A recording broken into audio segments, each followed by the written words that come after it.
BBOR Black Box Online Radio, coming to you from West Virginia. BlackBoxNid88 on Instagram for the bonus podcast. And welcome to BBOR, the home of true crime talk radio and your premier destination for unsolved mysteries, criminal psychology, and exploring the dark side of cyberspace. My name is Ned DeHaan, and I am your host, as well as the creator of Astro Psych 400 here on YouTube, and regular contributor to the Zodiac Killer channel. And a great way to support these shows is just by listening to some more content. But you can also go over to Amazon.com and have a look at the book Killer on a White Horse, written by me, Ned DeHaan. It is a novel, murder mystery, inspired by the Zodiac Manson connection, but it is indeed fictional. However, who doesn't love a good mystery? And there is always the TeeSpring page. Feel free to check out some of the merchandise. And remember, being weird is not a crime. Let the show begin. Okay, hello everybody. Today is Monday, another Zodiac Monday. Welcome to the show.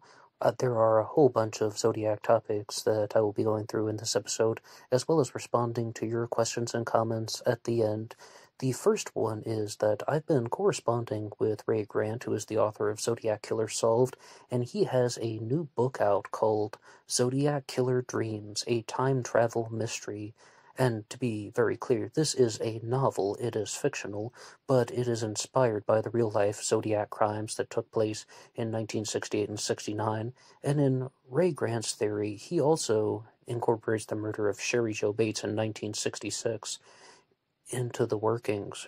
You guys might remember that Ray Grant is someone who has identified 4 participants in the Zodiac Killer mystery, and I have a book discussion about his writing Zodiac Killer Solved, and I also have one simply called Zodiac Killer Ray Grant Theory on this channel. I would invite you to listen to those.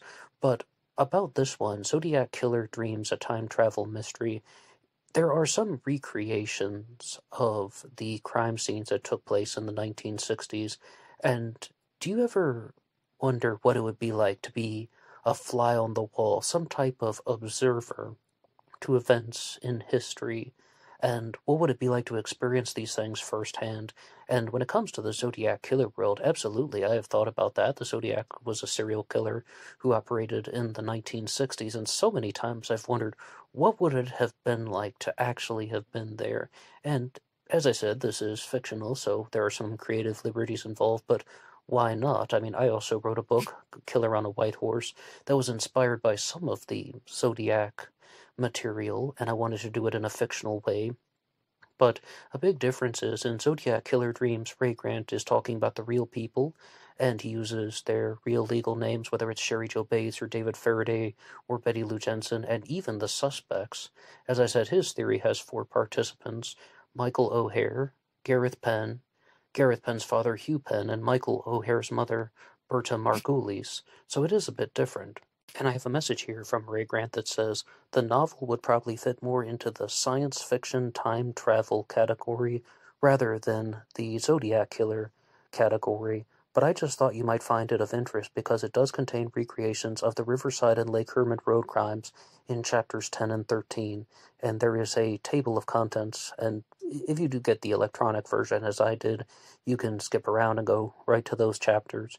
But Ray Grant has also been following the Interviews with the Expert series on the Zodiac Killer channel.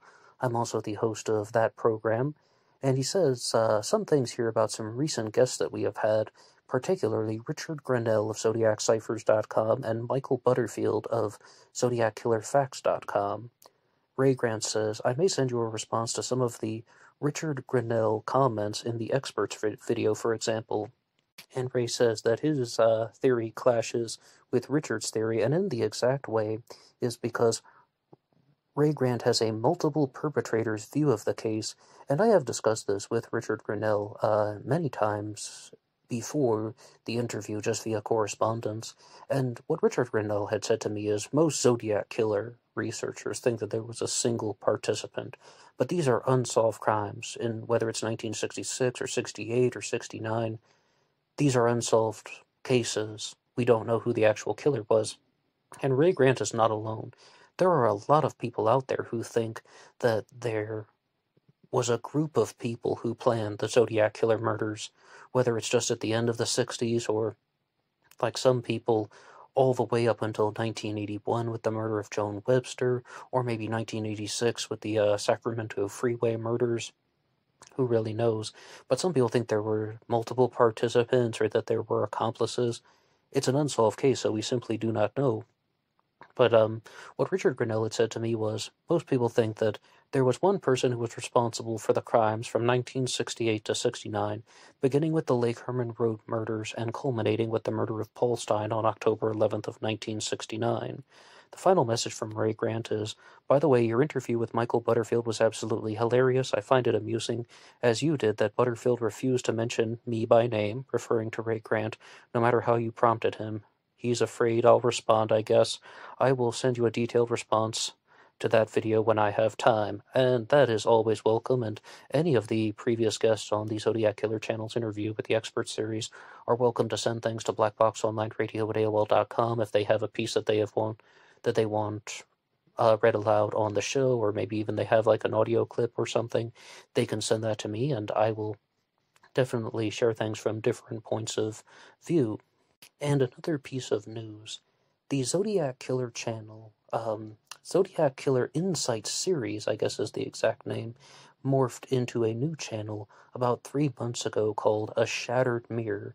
It is hosted by Joe Fernandez, who lives in Australia, and it is perhaps more famous for being the channel that talks a lot about Gareth Penn as being the Zodiac Killer. As I said, Ray Grant has a theory where Gareth Penn is an active participant in the crimes, but Joe has mostly identified Gareth Penn as a single perpetrator in the Zodiac Killer crimes. But what sets Joe's theory apart from the others is that he not only includes the murder of Sherry Jo Bates in 1966, but also the murder of Nikki Benedict in 1967. Nikki Benedict was murdered on May 1st of 1967 at approximately 6:30 p.m. while she was walking home from a friend's house down a dirt road, and somebody attacked her. Again, who was this person? We don't truly know. Joe's biggest piece of evidence for that is the alphanumeric value of Gareth Penn's name totals to the number 184, and the murder of Nikki Benedict occurred 184 days after the murder of Sherry Jo Bates. Joe actually had the opportunity to talk to Gareth Penn about this on a phone call, which he shared on his channel, now called A Shattered Mirror, and he discussed this with Gareth Penn, and Penn responded by saying that his arithmetic was wrong. It wasn't 184 days after the murder of Sherry Jo Bates, it's only 183. But I do not dispute that with Joe. His math is correct. It is 184 days. I repeat, Joe's arithmetic is correct. I mean, because he does a whole explanation at the end of that video. But Nikki Benedict has been loosely talked about as a possible Zodiac killer victim, but I think Joe might be the loudest voice who believes that she was a definite Zodiac killer victim, and I have an episode about her on this channel called Gareth Penn and the Murder of Nikki Benedict. But also, the real reason I wanted to talk to you about this on the news report is because the channel, A Shattered Mirror, has released a multi-part series on the Delphi murders. The rebranding was because the channel is covering a lot more material now, and that is available. A lot of people have been asking me to cover the Delphi murders. People are very curious about that case, and definitely one of the more popular unsolved mysteries out there in the true crime world. But there are numerous episodes now on the channel A Shattered Mirror, as well as a series on William Shakespeare and the mysterious activities surrounding his life. And now I have to give a shout out to Jacob Wilbers, who sent me something a couple of days ago talking about how 60 Minutes Australia uploaded a recent episode to YouTube on the serial predator Mr. Cruel. So we have a lot of things from Australia in this episode. And I confess to you guys that this is only loosely Zodiac related. But yes, Mr. Cruel was a serial perpetrator who targeted young girls in the late 80s and early 90s, particularly in the area of Melbourne. And when I did an episode about him last year, it was called Who Was Mr. Cruel? Australia's Darkest Mystery. Again, I would invite you to check out any of these episodes. And as I understand it, the episode on 60 Minutes Australia actually came out 2 weeks ago, but it was just uploaded to YouTube at around 5 days ago at the time of this recording and when this one is coming out. But there is one person who has been accused of being Mr. Cruel, the serial rapist, and also being the Zodiac killer. One person has been accused of both sets of crimes, and his name is Joseph D'Angelo, the Golden State Killer.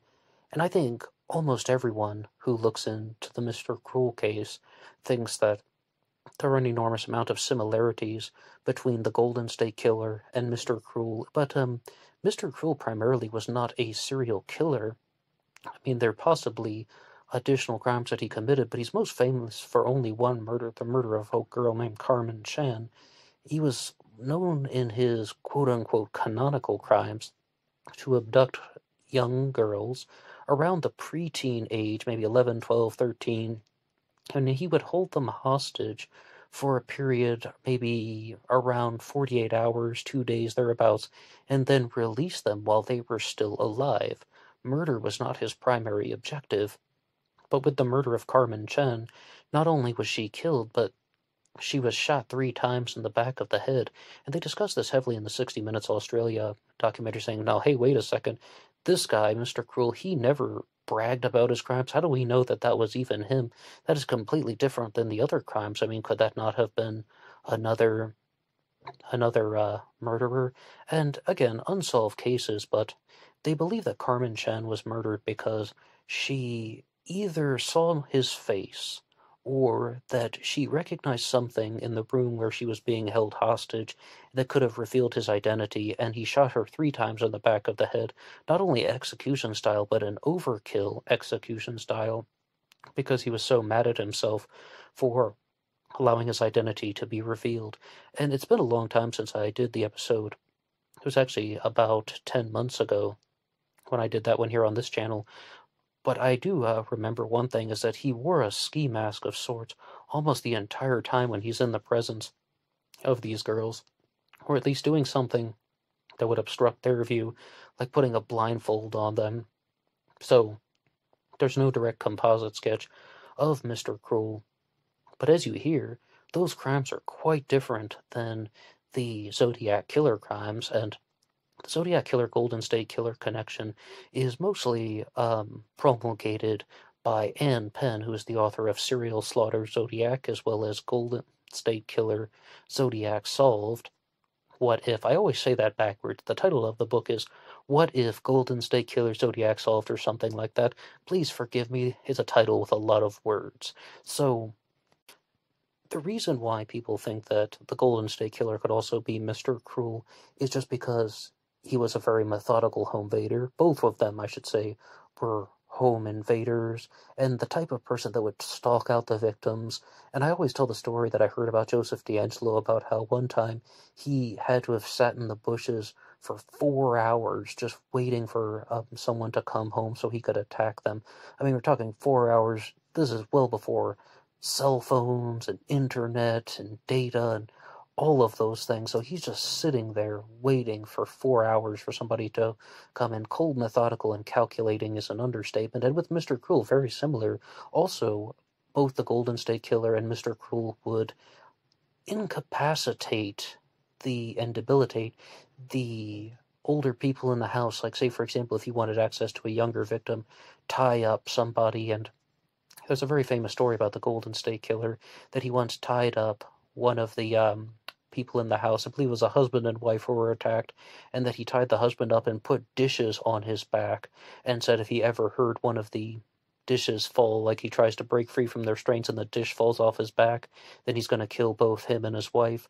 But what Mr. Cruel did was he abducted a girl and he forced the parents into a cupboard, like a wardrobe type cupboard, and forced them to stay there while he took her out of the house, and then returned her later on, just more like left her in a quote-unquote dump site. But there were some fascinating things in this 60 Minutes Australia documentary about geographic profiling, and they're really narrowing down where Mr. Cruel may have lived and where he may have operated and worked, using a lot of forensic techniques, and including including just analyzing flight patterns, because one of the girls said that she heard planes going by, so what flight path would planes have had at the time? A lot of good stuff if you're into forensic sciences. One more time, that is on the channel 60 Minutes Australia. Back in 2020, I watched a lot of 60 Minutes Australia because they talked about a lot of true crime cases. I did responses to their episode on the murder of Rada Atif, the murder of Ellie Warren, as well as talking about the Salt Lake horror story, and of course some of the things that they brought up with the movies Wolf Creek, not only because the Salt Creek horror story is very similar to Wolf Creek, the movie, but also the lead actor in that film, John Jarrett, was accused of a host of crimes, but he was acquitted of all of that. I have an episode about him as well, one of the older black box recordings. But there are a lot of true crime cases that they introduced the world to on that channel. And as I said, the Zodiac Killer Insight series, now called A Shattered Mirror, is run out of Australia, and both Joe and I were guests on a program called The Mystic Drop last year, which is hosted by Roberto Roya, and we weren't on at the same time, but we each have our own episodes on the channel which you can listen to. And because Roberto is in Australia, I asked him if he would like to give a comment about Mr. Cruel. And he says, yeah, for sure. I was shocked to discover that I had never in my life heard about this case before seeing the documentary on 60 Minutes Australia. While watching, I was quickly reminded of the Golden State Killer and seeing so many similarities between the two cases. Will they catch this bloke who did the crime? I think too much time has passed, but I always stay very hopeful that justice is served and the victims' families and friends get some peace and closure. Scary to think that he might still be out there somewhere in Australia. A very big thank you to Roberto. But this whole Zodiac Killer, Golden State Killer connection, those types of details just simply aren't present in the Zodiac Killer mystery. The Golden State Killer was a home invader. The Zodiac Killer was not.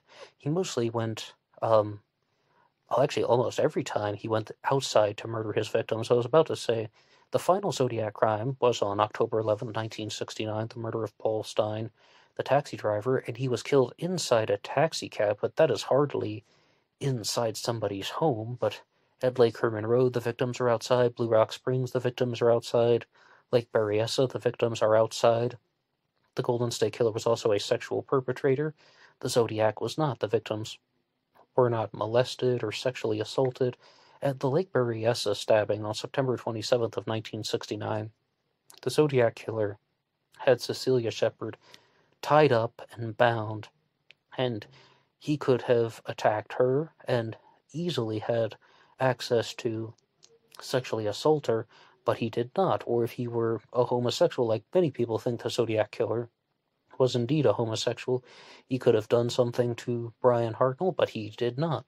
The Zodiac Killer may have been sexually motivated in terms of having desires to control people, but not in terms of molestation or anything of the sort. And recently, I noticed that a lot of people were leaving comments about the Zodiac Killer suspect, Don Hardin, Donald Gene Hardin. And he is someone who is a rather unconventional suspect because Don Hardin is the man who has been given credit for solving the Zodiac's 408 cipher.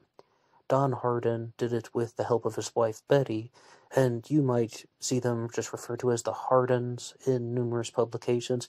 They worked on it together. However, Don Hardin goes on to become a Zodiac Killer suspect himself.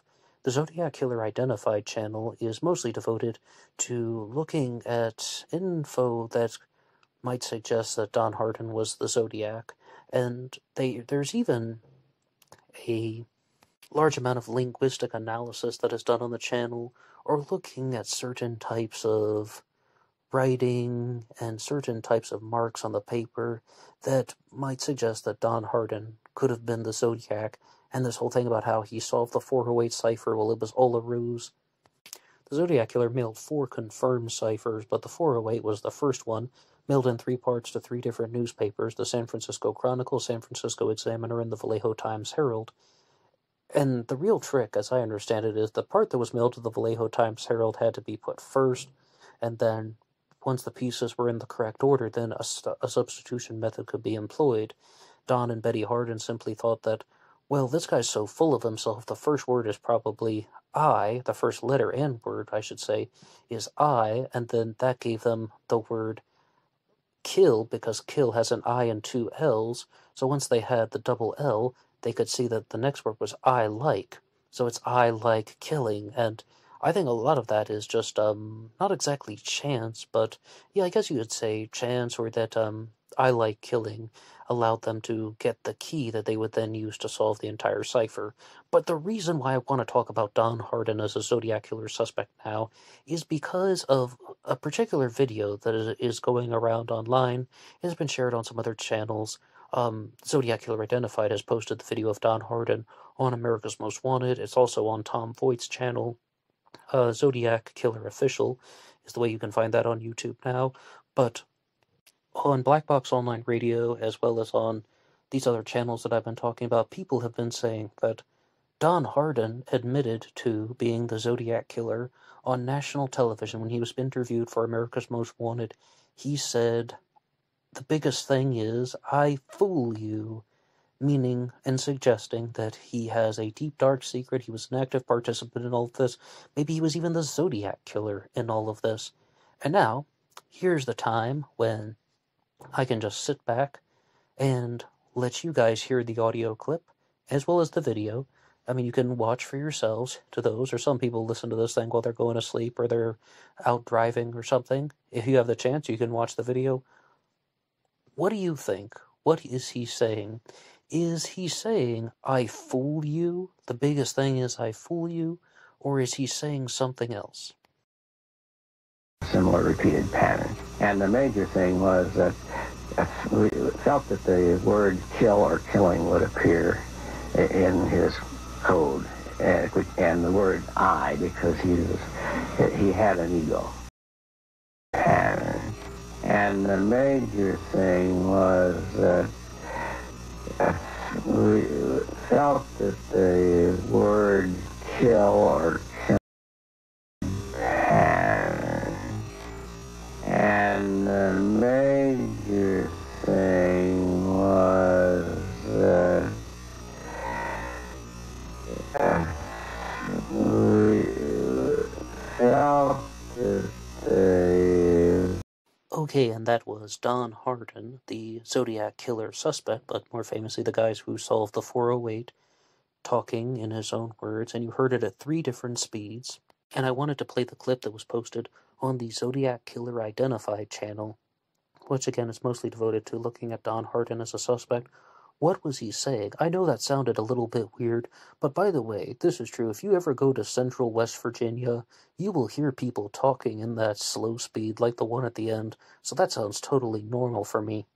It is absolutely difficult, whether you're at the checkout at the supermarket or just trying to order food in a restaurant or something, and they're like, would you like a bag, sir? Okay, I mean, so maybe I'm not that used to it, because it does get on my nerves a little bit, but I digress from that. More importantly, what did you think he was saying? Somebody in the comments section said that he's not saying I fool you. I wish this was my own observation, but it wasn't. What he said is, I threw you, and that's where I was advised to play it at half speed, and I even played it at 25% speed for you guys. And I have to admit, I still agree with that. Sometimes it can be a little bit more exciting to find out that there is something new in the mix, but I just haven't found it. And a lot of people have been thinking that, oh, Don Hardin slipped something in, I fool you, that he's actually confessing to being the Zodiac Killer. Now, why would somebody say, I threw you instead? It could be he was trying to say either, I was thrown off by, or what threw me off. And he made a mistake because he didn't want to talk about that part, and he wanted to get right to the heart of the issue. So he self-corrected, like he was about to talk about one sentence, and then all of a sudden he changed his mind and wanted to talk about something else. He self-corrected. So it came out as, instead of I was thrown off by, or what threw me off, I threw you. like whatever it is, he is not saying I fool you. He is saying I threw you. So that whole observation, I have to strongly disagree with. But you guys can weigh in the comment section. What do you think about Don Hardin as a Zodiac killer suspect? What do you think about this idea that Don and Betty Hardin may have been working on it together? Because I did talk about Ray Grant last year in his book Zodiac Killer Solved, and as I said, it has 4 participants in it, and one of them is Berta Margulies, the mother of Michael O'Hare, and that is one of the few Zodiac theories that actually has a female participant involved. But the Hardins end up being in a very similar category. There are not 4 participants in that theory, but some people think that it was Don and Betty Hardin, that Don Hardin was the Zodiac and his wife Betty was the accomplice, or that she was involved with the designing of the letters and the ciphers. I mean, I don't even have too many comments on that right now. I just have to disagree with this whole internet rumor that Don Hardin was saying. The biggest thing is, I fool you. I'm not hearing it. But what do you think? Weigh in the comments section down below. And we have a comment that was from Bob Hall Star. Mr. Zodiac 1986 himself. He says, Ned, you should do more episodes covering things like the flat earth theory and fringe theories for entertainment purposes. By the way, have you seen The Batman? It's the best Zodiac movie ever made. No, I haven't yet. The Batman with Robert Pattinson. I don't know why I didn't go last weekend. It hit me all of a sudden. It was Sunday, and I was like, it's Sunday, and football isn't on right now. I should go see the Batman in theaters, but I didn't. I just couldn't pull myself off the couch. I guess I was too busy watching, old sitcoms and such. But I should have seen that, and I did watch David Orenschach's video. It was talking about, the Riddler, and he even played a clip from the director of the Batman when they said that the Riddler in the film was directly inspired by the Zodiac Killer, and Facebook has been blowing up already. It's a Monday at the time of this recording, and people are all sharing things about the Batman. So many people I know have seen that film, and they said that it's the best one ever. A lot of the people I follow are saying that it's even better than The Dark Knight, and I think that's going to be a hard film to top. I mean, Heath Ledger was absolutely amazing in The Dark Knight, and I loved Joaquin Phoenix as the Joker in the movie of the same name. When I came home from the theater after watching Joker with Joaquin Phoenix, which he won the Oscar for, I was just wondering who really was better, Joaquin Phoenix or Heath Ledger as the Joker. And I decided to pull up some clips, and I was watching some of Joaquin Phoenix's scenes in the movie, and I was like, that film was a masterpiece. Every facial expression, every detail, it's just someone's descent into madness. How cool is that? But then I pulled up some clips of Heath Ledger doing the Joker in The Dark Knight, which he also won the Oscar for, mind you. And I thought, nah, Heath Ledger hits it out of the park. If I had to choose between Joaquin Phoenix or Heath Ledger, Heath every day, just more intensity, more insanity, and rest in peace to Heath. But I do hope to see the Batman at some point. Now, last year on the channel, I did something called the Zodiac Killer Debunked series, where I was talking about Zodiac suspects that I thought were absolutely not the Zodiac Killer, and I posted a question here on YouTube about which Zodiac suspects were not covered in that one that you wanted to hear about. Wow, that was a bad way of phrasing that. Which suspects did I not cover that you would like to hear about? That is also a bad way of phrasing that. Which suspect did you think was left out from the debunking series? Okay, that one was a little bit better. And NPC Porky said, for the debunked series, Hal Snook and Donald Lee Booyock. Now, I heavily debated doing an episode on Donald Lee Booyock, but some people were encouraging me to wait until Kevin Robert Brooks finished his book, The Montana Connection, about Donald Lee Booyock, and wait to hear the whole story first. I was really on the fence about that, but to be honest, I just got caught up discussing some other suspects. To give you guys the long story short, how on earth do we know that Donald Lee Booyock was even in the state of California at the time of the Zodiac crimes? For example, he gets out of prison in December of 1968, but he's in Deer Lodge Prison in Montana, and some people are asking the question, could he have gotten out of prison 3 days before the Lake Herman Road murders and traveled from Montana to California? I would think yes, absolutely, that is physically possible. I mean, we have these things called automobiles. You can drive in them. And yeah, you can do that. It's not, the easiest thing to do. I mean, it's going to require some effort. But yes, you can drive from Montana to California. How do we know he actually did that? And I've always said, I don't need to hear something about how Donald Lee Booyack was standing on top of Mount Diablo on this day in California and such. No. You don't have to get into any specific location, but where is the physical evidence that places him in California on the dates of Zodiac activity? That is just my biggest question. And also, a lot of people have been very critical of Donald Lee Booyack, simply saying that, well, what was he doing in Deer Lodge Prison? He was serving time for the murder of Otto Fawson, which he committed in 1957. And he was someone who was a car thief. An officer tried to arrest him. I believe Otto Fawson was actually a deputy sheriff. He tried to, put the handcuffs on him, or at least have the law enforcement confrontation.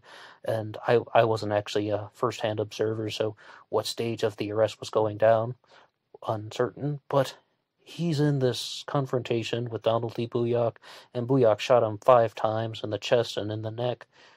Well, Booyack was a criminal thug. He had a 9th grade education. He was apparently very well versed in literature. I mean, he was into science fiction, particularly, is a detail that I remember about him. But did he actually have the brain for the Zodiac crimes? Because some people think that the Zodiac was very well versed in other subjects like math and the sciences, particularly chemistry, maybe engineering. And I'm not seeing that with Donald Lee Booyack, but about Hal Snook. Hal Snook is a different suspect. That was the second one that NPC Porky requested for the debunking series.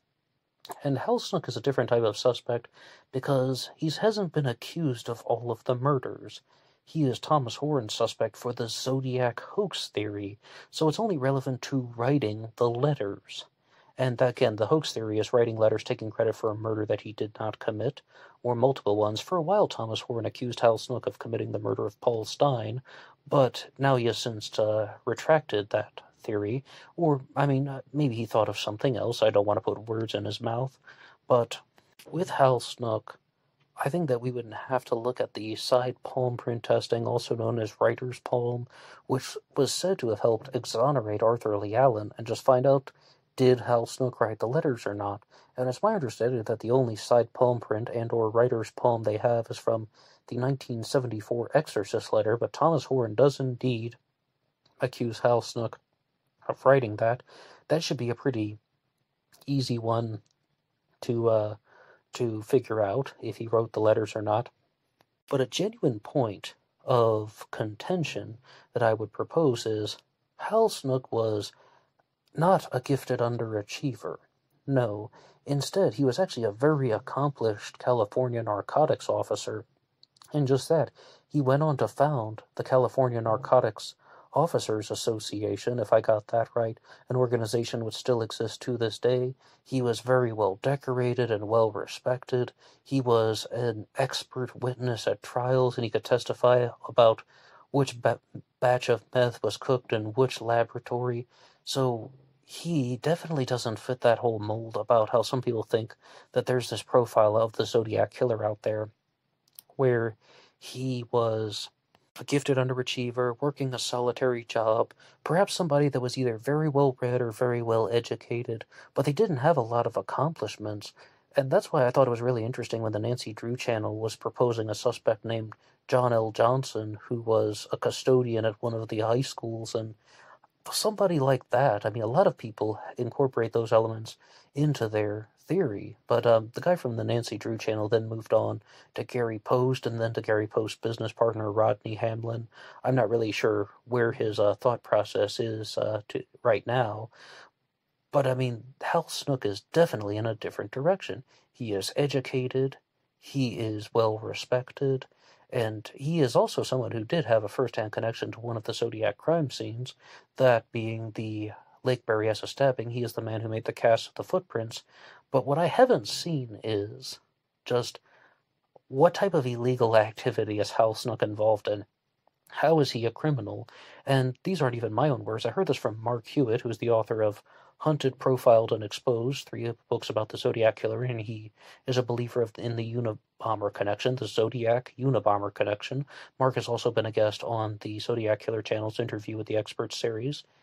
And he simply said the problem with this whole Zodiac hoax theory is it drags Hal Snook's name through the mud, this well-respected Napa County officer who was never convicted of these crimes, as well as any other murder or even this type of obstruction of justice that he's being accused of. And I'm borrowing a little bit from Michael Butterfield there. And when I interviewed Michael Butterfield for the Interview with the Experts series, he said that he heard my episodes on the Zodiac Killer hoax theory open discussion, and I was reading part of Michael Butterfield's 8-part article series on the Zodiac hoax theory. He said, yeah, it seemed like you hadn't finished the whole thing. Well, to prove that I have, in the final part, Michael Butterfield said something about the Zodiac hoax theory, and that is that it's not really a hoax. Even if you're going to say that somebody was involved with writing letters taking credit for murders that he didn't commit, and possibly even orchestrating the murder of Cecilia Shepard, that is one possibility in the hoax theory, well then Hal Snook is still the Zodiac, except instead of being the Zodiac the way people originally thought, he just did it in a different way. It's more about obstruction of justice and conspiracy to commit murder. So, I mean, yeah, I do agree with that, but that isn't really a challenge to the hoax theory. That's more about the phraseology and changing some of the labels, and I'm sure somebody like Thomas Howard would take that and run to the bank, which he would have every right to. But yes, I do have a response to both of them in my episode's Zodiac Killer Hoax Theory Open Discussion.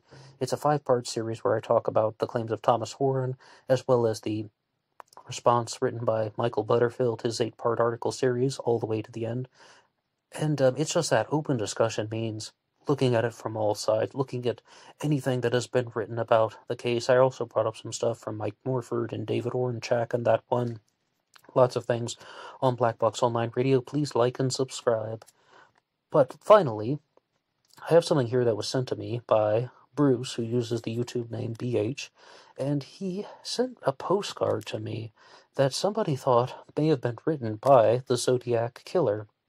And this is one that I had never heard of before. This is the Dear Citizens card, and it says, just thinking of you and the exhausting time next Thursday, 'cause I won't get no sleep.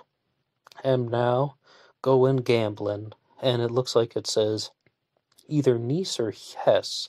Most likely Hess, and it was postmarked 7/27/65. But the interesting thing about this one is that it was mailed from State Line, Nevada. And some of you will remember that State Line, Nevada was the site of the disappearance of Donna Lass, not in 1965, but in 1970. And this card here is rather interesting. I think a big difference is the Zodiac Killer was known to cross out letters and then write the correct letter above the top. In the word exhausting, this one just simply has a larger letter H written over the mistake. Also, I think the phrase, 'cause I won't get no sleep, is a little bit out of character for the Zodiac. Am now going gambling, I also think is a little bit out of character for the Zodiac. However, the handwriting, I do confess, is a little bit similar. And yes, the some of the proposed Zodiac communications were written in all caps, others were written in capitals and lowercase. But I do thank Bruce for this one all the same. You guys can weigh in the comment section. What do you think? All right, everybody. Thank you so much for listening to this episode. Anybody can write the show at BlackBoxOnlineRadio@AOL.com. You can also get me on Facebook. My personal Facebook is in the description box, as well as a page for Black Box Online Radio. And there is always BlackBoxNed88 on Instagram. And I will see you over there for the bonus podcast. Until next time.